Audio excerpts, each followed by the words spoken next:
Well, hey, welcome. It's a special session of the Midwest Music Hour. I'm your host, Scott Kirby, and today I'm joined virtually uh, by Yazmin Bowers from all the way up at her little bedroom office up there in Washburn, Wisconsin. How you doing today, Yazmin? Oh, I'm doing great, Scott. It's good to see you. Good to be here virtually. Yeah, things are good. Yeah, it's great to see you as well. And wow, you've been traveling around quite a bit. You just got back from where? Most recently, I was in New York City for a little The Big bit. Apple! Big Apple, yes. Taking a bite out of the Ninja Yeah, Turtles pizza. it was a very quick, kind of a surreal. I was in the North Woods and then I went to New York for 3 days. Very jam-packed. I was rehearsing with my band out there and I had a gig on the Jersey Shore, pop-up gig. And then I was back in the North Woods and I was like, what happened? Where was I? They call her Yasmin Jet Set Bowers. That's Apparently. awesome. That is awesome. Wait, you've got a band that lives in New York City? Come Yeah. on. How did this come about? You know these cats from a while back, and you've been playing together for a while. How did you all meet? Well, it's kind of a variety of connections, but yes, my bass player lives out in New York City primarily. His name is Alvaro Benavides, and we've known each other for a lot of years. He used to work with Pedrito Martinez, he's an incredible Cuban percussionist, one of the Grammy nominated, like one of the best. And I met him originally just from being a groupie of their band.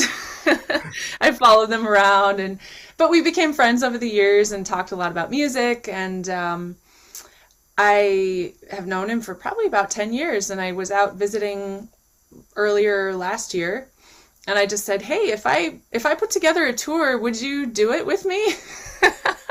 And he said yes. So that was kind of the spark of putting this group together. And then Andrew Gillespie is my drummer. He lives in Minneapolis, um, but by just pure coincidence, he also lived in New York for many years and still works with the Aki Burmese trio. Aki is he works with Lake Street Dive. He's in that group, but he has his own project as well. And Andrew just happened to be playing in New York this week that I happened to be free and Alvaro was there. So I said, well, we just all have to rehearse in New York. That's what has to happen. And then land a gig off of all that as well, too, huh? Yeah, and then I pulled some connections and managed to get a little gig too. So Well, you're an enterprising young artist, and yeah, that's just the way it's awesome when it works out that way.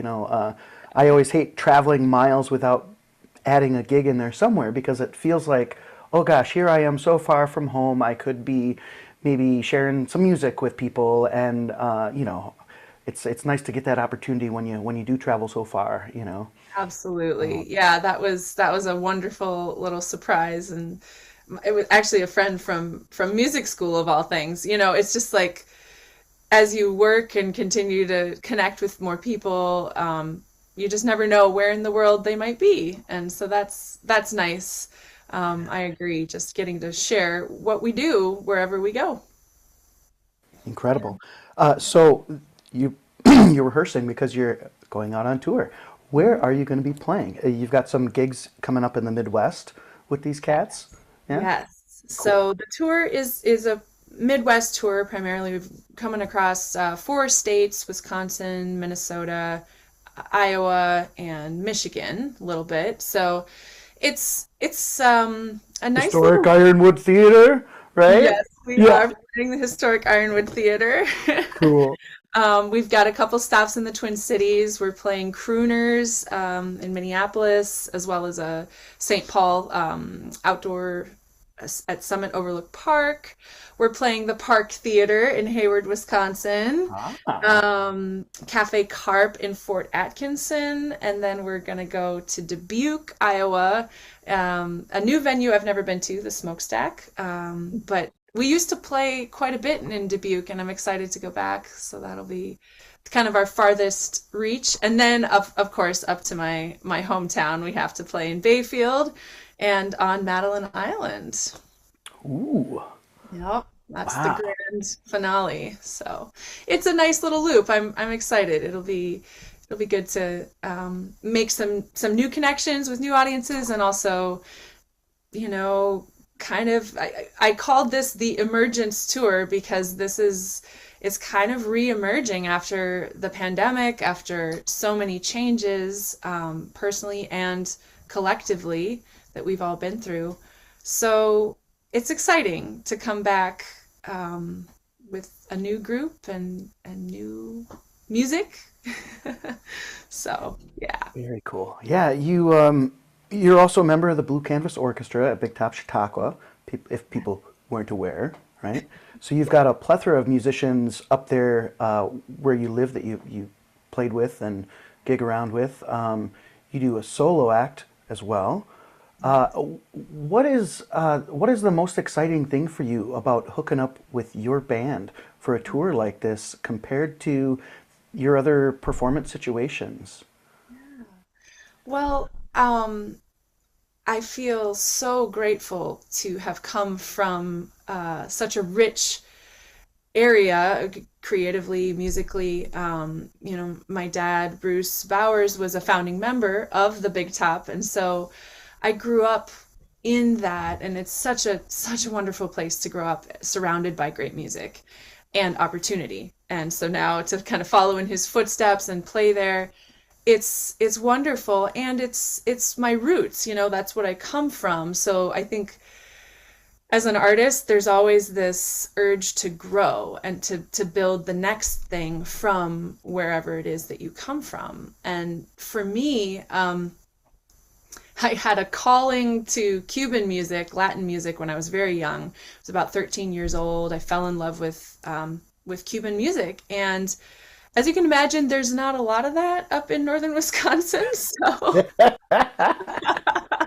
We're it was ripe for it. a fluke that it came into my life at all. But that has continued to be a strong thread in my inspiration. So this group that I put together, this trio, it's it's drawing on that. So both of these players I'm working with are experts in Cuban and Latin music, and they're also up for this wild fusion that I've decided to throw at them, which is, it's a mixture of folk rock and jazz and classical and all of these roots that I come from, mixed with English and Spanish and a little, Cuban timba, and it's all in there. So yeah, that's what's exciting to me, is getting to develop that vision with players who are really gonna bring it alive. So I'm excited for that. Incredible.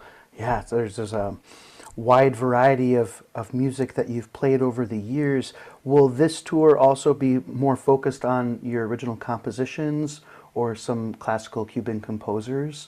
As or will it kind of be what will it be? Will it vary from venue to venue based on like Somewhat, yeah. We have yeah? some shows that are shorter, some that are longer, so we have a bit of flexibility around the material. But for the most part, we're going to be doing original material and original arrangements. So we have a few songs that you might recognize, but we're kind of giving it our twist. And yeah, some Cuban composers, some American composers. So you'll hear a little bit of everything. If somebody's going to your show, they can expect a very unique interpretation of the girl from Ipanema. Exactly. Yes, yes. Cool.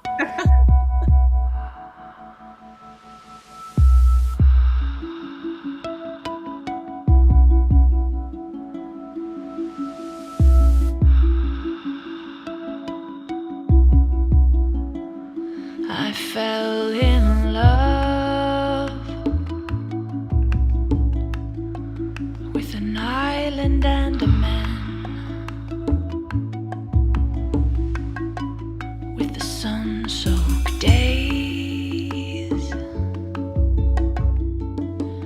where nothing is easy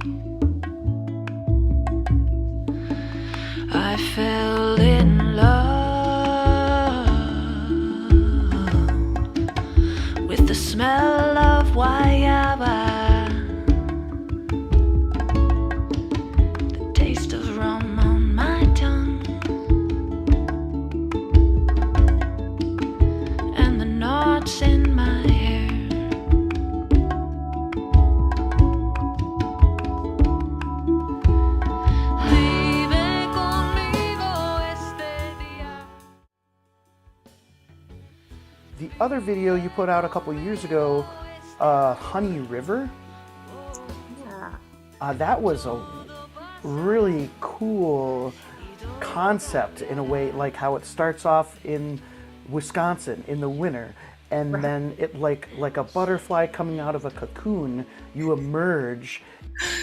Yeah, pretty much. But yeah, that was such a fun project. We had a really good time making that video. And yeah, we brought videographer Jonas Heinzerling. He's my main guy with a lot of these film shoots that we've done.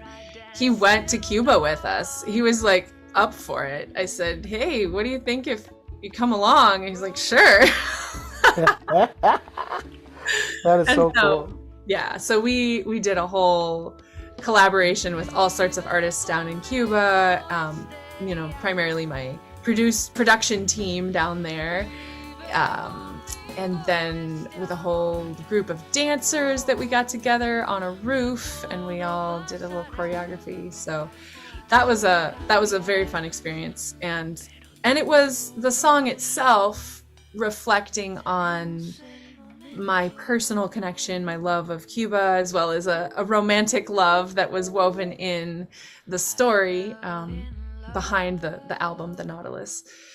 So that song, it still holds such a dear place in my heart because it kind of encapsulates some of those first memories of setting foot on the island for the first time and feeling the smells and the sounds and just everything that was so different at the time, and then falling in love simultaneously, kind of with it all, not just the person but the place and everything. So even though that relationship is no longer in my life, the feeling remains, and I think that was what was so beautiful about writing that album.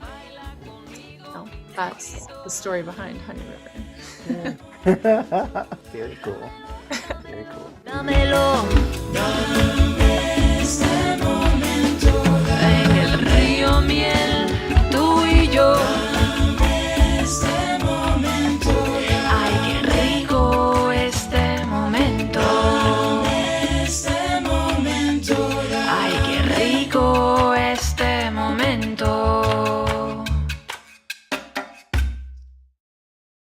There are many traditions under the umbrella of Latin music, so that that can pull on many things, but I think the overarching roots to all of that music is that it comes from African music, and it comes from most commonly this sort of the fusion of the traditions that the African enslaved folks brought with whoever their European conquistadors were. And so that fusion of cultures creates a lot of the music that we hear today in South America and in the Caribbean. And so yes, that dance pulse is at the heart of everything in those African traditions, regardless of, because it's of course a wide variety of areas that came from. Those but primarily in Cuba, you get a lot of West African influence. And dance is at the heart of everything. And that's part of, I think, my draw to this music and why it touches me so deeply. So there's this connection. For me, you can't have one without the other. You can't separate the dance from the music. And yes, there are certain things that you do and certain things you don't do. I feel like it's mostly comes back to the rhythm. So if like playing in clave, for example, is something very at the heart of Cuban music is the clave. And so there are rhythms that go with the clave, and then there's rhythms that if you play the wrong way, you're off clave, and that's a big no-no, and you can be kicked out of a group pretty quickly if you're playing contra clave. But I think that one of my teachers, my main teacher, Rebecca Malion Santana, she always told me, I have it actually framed on my wall. It says, "There are no wrong notes, only wrong rhythms." Sure. For me, that's always stuck with me in the sense of like, yeah, we can turn it into jazz if you play, a note not in the scale. But if you play out of the rhythm and not understanding where you are, that messes the whole thing up. So yeah, I mean that there's some truth to that. Of course, in my experience, it's also surrounded by a lot of love. Is there a certain way that you would count that out? Like, what is Yeah. that rhythm, that clave rhythm? So the clave at its core is ba ba ba ba ba. So that's the rhythm, and it'd be 1 2 and 3 4 1 2 3 4 1 2 and 3 4 1 2 3. So if you're going to count it in musical language, of course it's a feel. So you want to, there's even a story of like a master telling, someone asked him the same question, like, how do you count the clave? And he's just like, 1 2 3 4 5, you feel it, you don't count it. Yeah. But that's the translation of what that means in our musical. So yes, it's in 4/4. Of course, there are other claves that are based out of like 6/8 or 12/8 rhythms, but the most common one that I just played, that son clave, is in 4/4, and that, yeah, I mean, it gives you sort of a framework, but then there is, of course, the composer's license to decide what they want to do. So yes, I mean, all of these, when it gets into the world of jazz and, Afro-Cuban jazz or rock, like you say, there's a lot of license to explore other meters and other ways of playing with clave that aren't necessarily the traditional way. But yeah, that's what it comes from anyways.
Like Brazilian music has its own vocabulary too. That I know less about, like Brazilian traditions, but I've dabbled a little bit, and I just love, of course, Jobim, that the style is just so beautiful. But they definitely, yeah, can touch a little bit more in the um, just different variations. Yeah, yeah, it's right, because I don't know. I mean, you tend to say you're going to compare it to the blues, right? Your typical blues, or 1/4/5 or whatnot. But then you've got variations, and then you've got different styles based on geographics. Yeah, exactly. Totally. And man, it's very it seems like a very vast, like genre of music that you can dive into, just like Totally. any other. Absolutely. And, I think that's what's so beautiful about our diverse world, is that there are so many just rich traditions to learn from. And for whatever reason, Cuba is the one that has called me over the years again and again. And so I feel lucky to have spent a lot of time there too, in Havana mostly, but traveling around a little bit, to just learn directly from people there and understand that there's so much variation, and based on what city you're in or who you learned from, there's going to be a lot of variation, and that's the beauty of it, I think. Yeah. Well, it's amazing to be able to go immerse yourself in a different culture, really get to the, core of understanding, hopefully, where that comes from. Yeah. What Dreams Become Yeah. is the name of one of your new songs. You've got a new music video out for it. It's a new song, right? Yep, just came out a couple weeks ago. Yeah. Okay. And how's that coming together for you? What can you tell us about the music video? Yeah, well, this was a project that's actually been, a few years in the making. The song itself I wrote probably over 10 years ago now, when I was in music school. So it's kind of it's an interesting tie to some different parts in my life. When I was in music school, I actually had a pretty hard time the first year. I was really, really struggling. And part of it had to do with trying to survive and have 3 jobs at the same time and all of that. And it also came from this sense of the pressure that was put on me in choosing to follow my dream, following music and going to study. On the one hand, like very exciting, and then on the other, it just became this intense pressure, and it felt more like that thing that you loved turns into something that you hate, or it can over time. And that's what happened to me. I actually quit music school after the first year because it was I just didn't want to touch my piano anymore. It was weird. I just became so sick of it. And so this song actually, it kind of sums up a lot of those feelings that I was dealing with then. And I'm really glad that I made the choice that I did, because of course music came back. It's in me. It wasn't gonna go away. And quitting was just what I needed to sort of find my truth again and again and again and again. And it's a thread through my life that I think, I've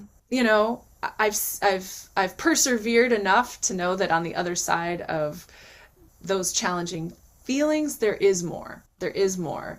But at the same time, this song still resonates with me now. I mean, I can still listen to the sentiments that I had then and feel those frustrations. I think it has to do with the world we live in and what we're kind of, I don't know, it's like we're forced to make choices, right? We have to decide how you're going to live in this world.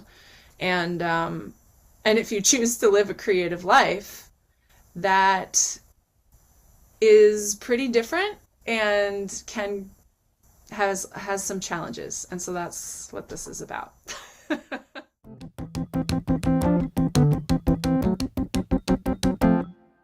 There comes a day when the world collides with your youthful ways and the daydream dies. Now there's something else here, something cold inside.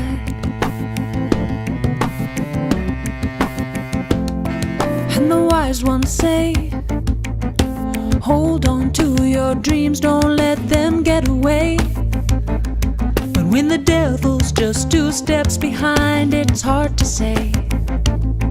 When the path has led you astray. If it's what you love, the pressure will get to you soon enough. If it's what you hate, just gotta pay your dues and make it through till holiday. And the wise ones say, you must invest in something now so you can live a better way. So just make your choice and start the race. This is how you play. And in time, you will forget the pain. Yeah. And challenging to put into a song, you know, even, right? Right, yeah. Yeah. But I always tell people when I play it live that like it can have sort of a depressing vibe to it, but then at the very end there's a little glimmer of hope, which is, you know, there must be something more. And I hang on to that because it is true. Like at the heart of all of this, why do we make music? And why do we, you know, it's to connect. It's to try to connect with other people and share, for me, you know, share love and joy and or just what I'm feeling, and hopefully through that connection inspire someone else, you know. So yeah, that's what that comes from. That's so cool. The song itself I recorded long distance actually with Alvaro, the bass player who's working with me, as well as Ed Willett, who you know from the Big Top Chautauqua. Mr. Ed! Mr. Ed was on that. Yeah! And a producer friend of mine out in California, Bruce Kappen, he and I worked together. So it was this fun collaboration from our various studios. I think Alvaro actually recorded it from Colombia when he was there, so it's like worldly combination. Yeah. Technologically speaking, that's become quite a bit easier to collaborate in that way. Are there special considerations? Is it all recording formats that need to be, you know, similar? How does that? What are some challenges to that? You know, just making sure that everyone is on the same page as far as recording at the right bit rate and all that. But yeah, it's become a lot easier in general, as long as, you know, because most programs can do the conversion and make it work out fine. So as long as it's a high quality recording and they get a good level, usually we're pretty good to go. So Bruce in California does all the magic, so I don't have to know all the details of that. He's just like, I send it to him and he makes it sound good. So. The man is good at his job. Oh, Very. Okay, and then equipment, right? You're going to be on tour, traveling all together. Do you guys talk about gear for a minute? You know, how difficult is that for a guy to, you know, does he fly with a bass amp? Is he playing upright? Is he doing some type of hybrid acoustic electric type thing? Will there be equipment at these venues that you'll be able to use, like backline stuff, or will you have to, you know, are you really pumping like, you know, the stuff that you got because it allows you to perform in all these different places It's on tour? it's kind of a guerrilla style tour. We're Okay. going we're all fitting in my Honda CRV, and it's yeah, we're gonna get to know each other real well in a couple weeks. But we've got he's bringing his electric bass. I am getting a bass amp for him here that we're just going to travel with, and then I bring my own keyboard, and Andrew has his drum kit. Basically, we just take care of our instruments, and then all of the mains and monitor systems will be provided by all of the venues. So yeah, that's kind of the basic format that we're going with. And it's always a toss up. Like, you don't know what you're gonna get at some places. It might not, might not be the best, but I think it'll work out. And we're working with some really great people everywhere we go, so that helps. Big time. Yeah. Yeah. One place has the brand new system and nobody to run it, and the other place has something from the 30s, but they've got a master electrician or something. Yeah, that's exactly it. We're rolling with it, and I'm lucky to have people with me that are on board and excited for, it's the first step, and from here we'll grow. I've been doing all of the booking and the managing and the tour managing and everything myself. And as you know from living this lifestyle, it's a lot. It's a lot. I have a counter personality that I've developed. What's her name? Her name is Bianca, and Bianca. All she's my right. manager. Yeah. And I have meetings with myself every afternoon where we confer, and she shows me what she's done in the morning, and then but it's time for Bianca to retire. I need to just be a musician now. I was gonna say, yeah. Otherwise, Bianca will be like, "I'm doing all the work. I should get to perform my songs." Yasmin and Bianca co-headlining. It could get real weird, Scott. We gotta watch out.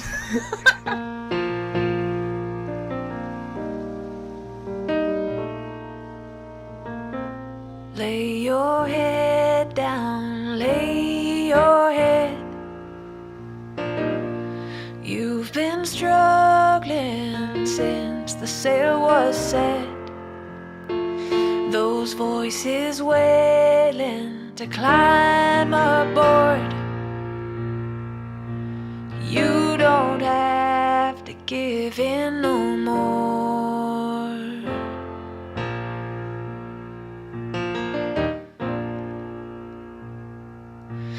Lay your suffering at your feet. You've been wearing the world upon your cheeks. Those tears may haunt you your whole life long, but you have your sacred song. Lay your head down, lay your head. You've been struggling since the sail was set. Those voices wailing to climb aboard. You don't have to give in no more.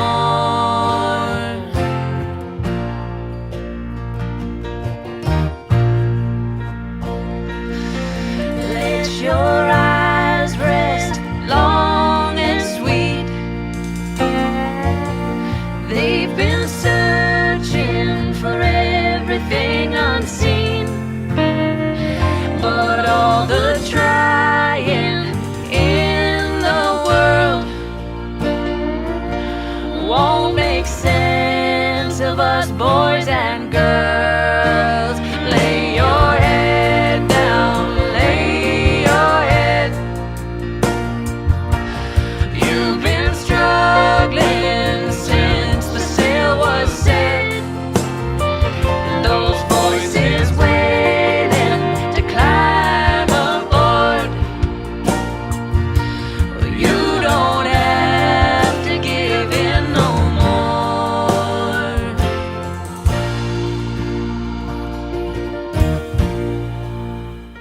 but that's been a big part of this is making it all happen, it's a lot of work.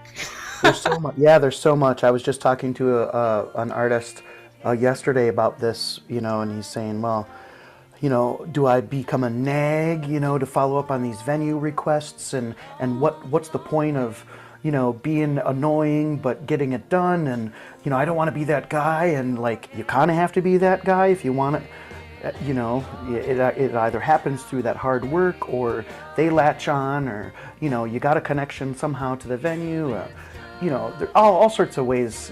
Obviously, like as through doing it, all certain ways can lead you there. To a successful booking, but Right. through that process, there's maybe a lot of opportunities that you don't get or aren't pushed your way, and so yeah, I wouldn't ask you to give the percentage rate, but it's just a lot of hard work, and It it could is. be And you it could just be have that to you be get 2 out of 10 or 5 Yeah. out of 20 or something like that, of Exactly. people You that just even have to get respond, used to rejection pretty much, and just accepting that that's going to be. And rejection usually involves never hearing anything back. But, it's just part of it. It's part of it. Keep on keeping on. Absolutely. Man, it's so incredible. I'm so excited for you guys and this tour, and I'm so happy that we had a chance to chat about it a little bit. So your music video Yeah. came out. Are you doing albums? Are you doing albums, or are you doing single releases as an artist these days? Well, right now I have the single release. That's been kind of the most recent thing. I'm working towards another album. My last one was in 2018, The Nautilus, that came out. I'm still traveling with that one. That's kind of the main one that I sell at shows still. But I'm working towards a new one. It just takes time, as you know, to get there. So in the meantime, I'm doing just single releases. Okay, cool. Yeah. Yeah, So that's incredible. Well, please keep writing music and keep sharing it with us, because it's incredible to hear your music, and when you share your energy and your love and kindness to the world, that's how you do it, and it's wonderful to be part of that. Which shows are you involved in this season coming up at the big blue canvas tent up there? Well, I am playing a New First Night, which is coming up this Friday. All right. Yeah, we'll see if this gets published before then. But New First Night, and then I'm in the In Spite of Ourselves, Nancy Griffith, John Prine tribute, and you're in that one too, aren't you? Yes, I'm excited We for get to that share one. the stage, so that'll be fun. Yeah, I very think cool. that's it, just those two. Okay, Yeah, there's 3 performances of the In Spite of Ourselves, I think, so that'll be righteous. So they'll have 4 opportunities this summer to see you up there. for sure. And others as well. If you go to yasminmusic.com, I've got everything up there, as well as a few features with a guy named Scott Kirby every once in a while. Oh, who could that be? A Floridian. Yeah, he's pretty close to Cuba. I'd say that. Yes, exactly. Down south.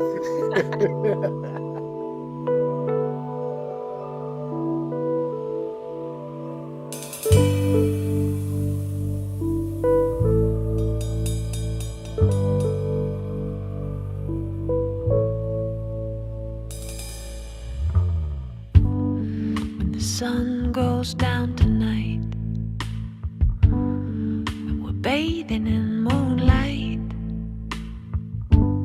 when you feel him all around, just gotta hold your ground.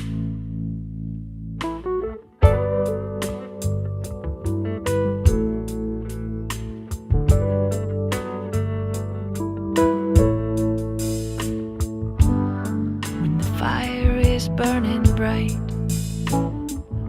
we throw our memories to the hot light. When there's nothing left to do, just gotta hold on to. Just gotta hold on to. Just gotta hold on to. Yeah. Oh, well, Well, Amazing. yeah. So thank you so much for having me, Scott. Absolutely. All right. Well, yeah. Yeah, thanks for joining us on the special session of the Midwest Music Hour, and be good to yourselves, be good to one another, and we'll catch you next time. Bye-bye.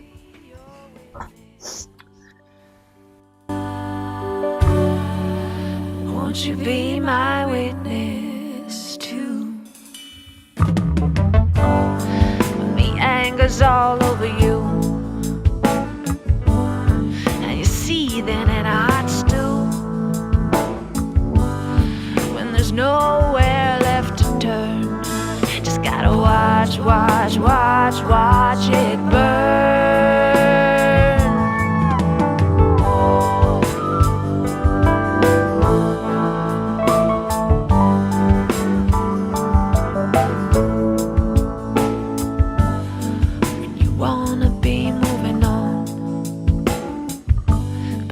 Stuck here for so long. When you're buried down in your soul, just gotta let go, let go, let go. Just gotta let go, let go, let go. Just gotta let go, let go, let go of what we can.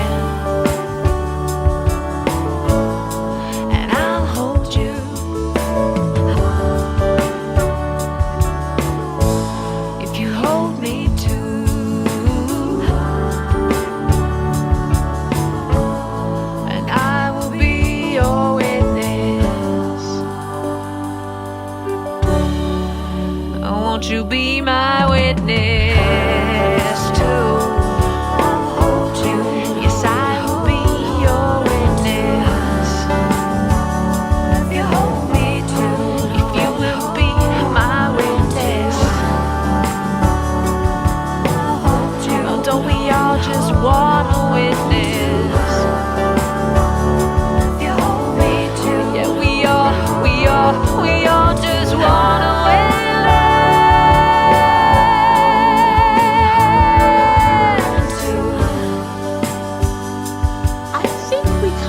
Touched on it all. I mean, you'll probably want to edit it down. You know, we went on some tangents, but for the most part, I think I covered everything that I was hoping to.